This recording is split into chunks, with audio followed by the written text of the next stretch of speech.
I put my hand out that way, we've got a space here between us. These are all constructs of the universe. So the question then is what necessitated it?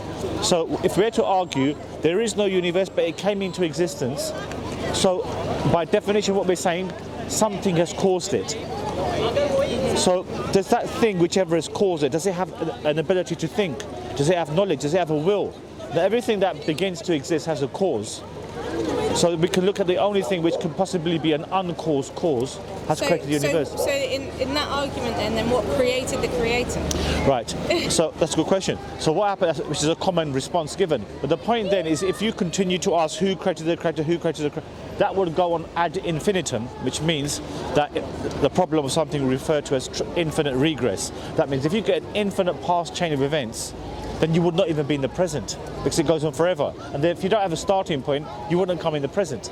So by your definition then, was the creator created when he created the earth, the universe? The universe, by our understanding, is created by a creator who by definition is beyond creation and is not contingent upon anything.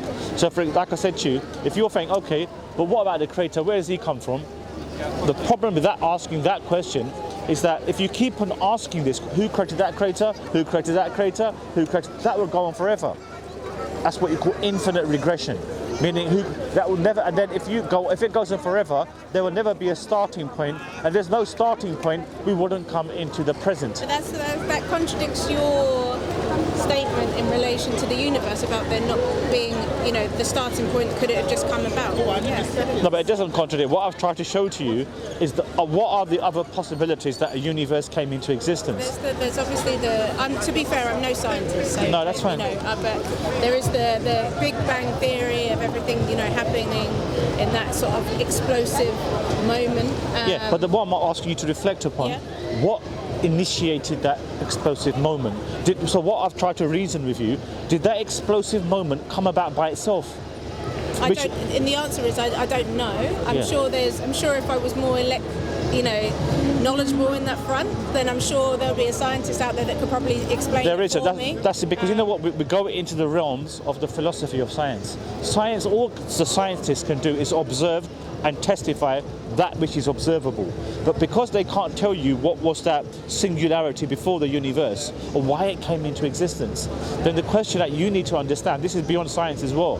So this is referred to as the metaphysical, the philosophy of science. So therefore I want you to think once more before you go, is that if there is no universe, it comes into existence, and everything which we can comprehend is as a result of the universe, like space, like as me and you speak, we've got space between us, we've got matter, time, energy, these are all components of the universe.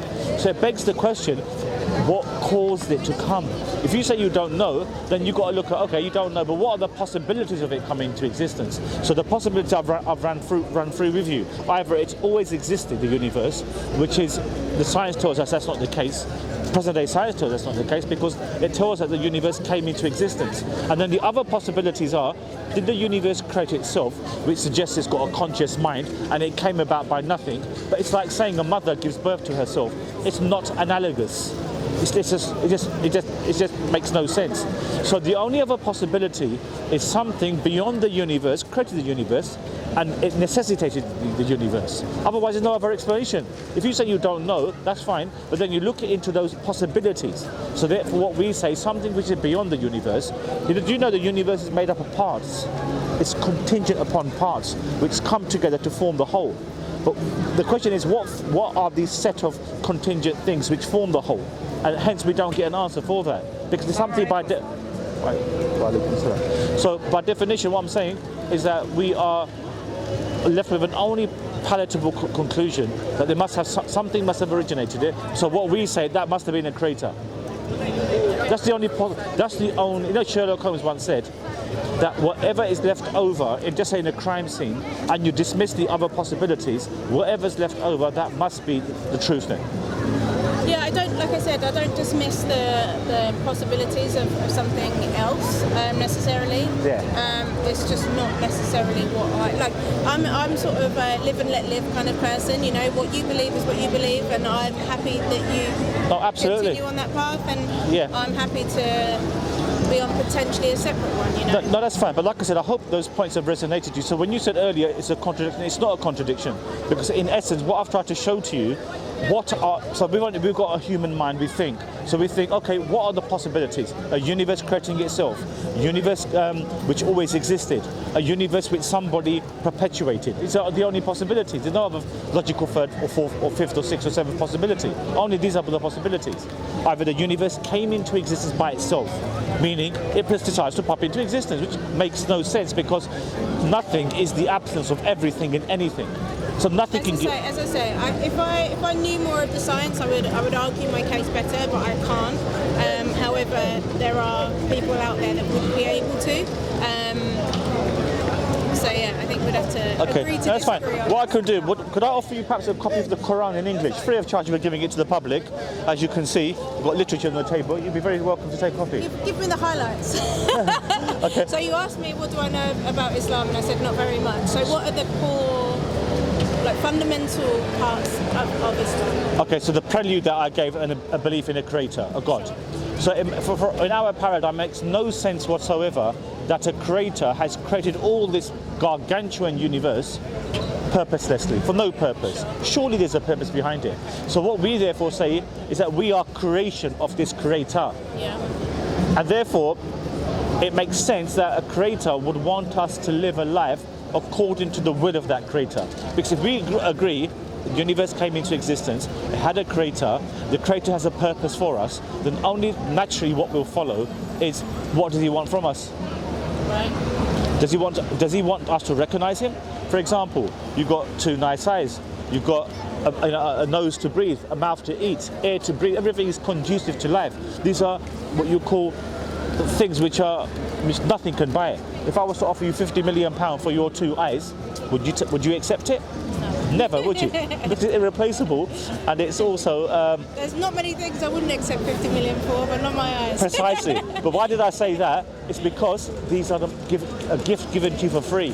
The magnificence of the way the eye is constructed. It's just unbelievable that we can see, that we can observe. I mean, just imagine having So the point I'm trying to address is therefore that whatever's given us these faculties, we need to be grateful for that creator. Now, for example, I'm assuming most people have 3 meals a day, to get by during the day. So just say you miss your first meal, just say you miss breakfast and you end up having lunch about 2 o'clock, and you go out to work in the morning, you're going to feel it, aren't you? You're going to think, oh, I'm feeling hungry, I'm feeling thirsty, I've never had no breakfast. Similarly, the soul, it craves for the creator as well. So that hence you're standing here listening, because you were about to go, but something triggered you to come back. And what we say, that's a natural inclination to know something beyond the norm. It's built in each and every one of us. Even if you're an atheist, a theist, whatever the case may be, I challenge any human who's ever lived, who's reached, just say, a particular age, just say you reach the age of puberty or adulthood. You've never ever thought, even momentarily, why am I here? Is there a God? What is the purpose of life? I don't think anyone's ever not ever thought about that. So what we therefore say is that it makes perfect sense that God is the decider upon how we should live. So Islam teaches there's only one God who is unlike his creation. God is not a man, he's not a woman, he's not an idol, he's not a statue. He is completely beyond the creation and far. So that's what we say, it fits perfectly with the analogy of a creator beyond the universe, based upon the points I made earlier. So then what we say, one day we're all going to perish, we're going to be accountable for our actions on the earth, and we're going to return to that creator. Those who mock that, well, just think about one thing.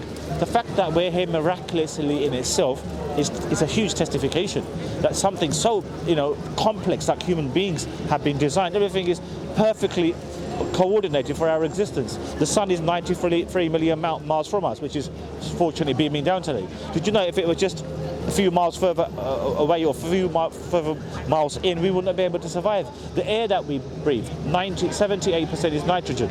If it was 1/4% less, we wouldn't be able to survive. So everything is beautifully designed for our existence. So hence what we say, we've got to give recognition to that creator. So in our paradigm, we will perish, and then we will be accountable for our actions, where God will raise us up again and judge us for what we did on the earth. So the first and foremost point, the first thing about Islam, recognizing a one God who is beyond the creation, and he is not like his creation. So it's not like Christians who believe in like Jesus coming down to die for the sins of mankind. We don't believe any of that. We believe he was a messenger and a prophet who was sent by God, and that's it. No man is God. Man is not a God, woman is not a God, an idol is not a God, a statue is not a God. Just say Jesus, a man, is God, but why couldn't he come as a woman? Is that discriminating against women? So what we say, God is not like anything in creation. This is what we want people to reflect upon. I have to wonder, we're all going to die, but what's the other, if you got no belief in a creator, so everything here is purposeless. There's no essence, there's no real thinking that, you just live for the present. It's called nihilism.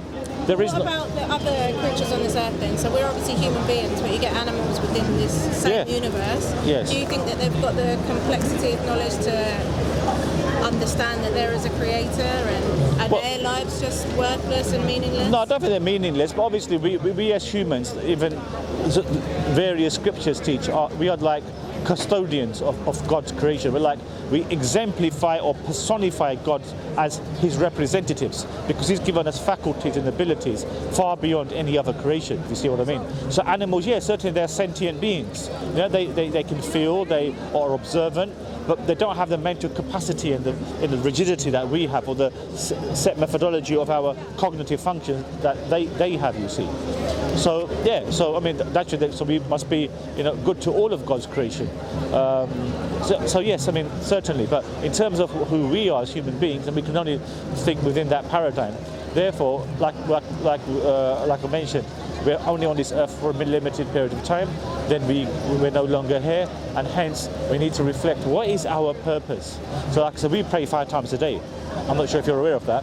Why? Because we've got to give credence to our Creator, who's given us everything. We should not be among the ungrateful. Like I gave you the analogy of not having a meal, like missing one of you, you're going to feel it. So the soul also craves to the Creator. Hence you're standing listening. When you can say, thanks for your information, I'll take a leaflet and I'll read it. But you're listening because it's nothing of eloquence on my part, but rather every human being wants to hear this, you see. What do you think? I still think what I thought when I arrived. No, I've learned a little bit more about Islam, so that's always good to take away. But yeah. Can I give you? There's no problem. Would you like a Quran in it? I can give you a Quran. I've got only a small bag. So. But the bag which I will give you is very small as well.